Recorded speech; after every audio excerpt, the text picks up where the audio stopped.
How to see blocked accounts on TikTok. That's what I will show you in this video.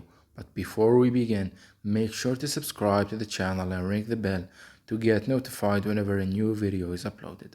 With that said, let's get started. So go ahead and open up TikTok. And once you do that, click on the profile icon at the bottom right. Then click on the three lines at the top right corner of your screen. Then click on settings and privacy. And here from the account section, click on privacy. And then scroll down to the interaction section.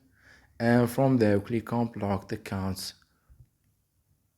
And here you will be able to find all of your blocked list. So that was it for this video. That's how you can find and see the blocked accounts on TikTok. If you have any questions, please leave them in the comment section down below.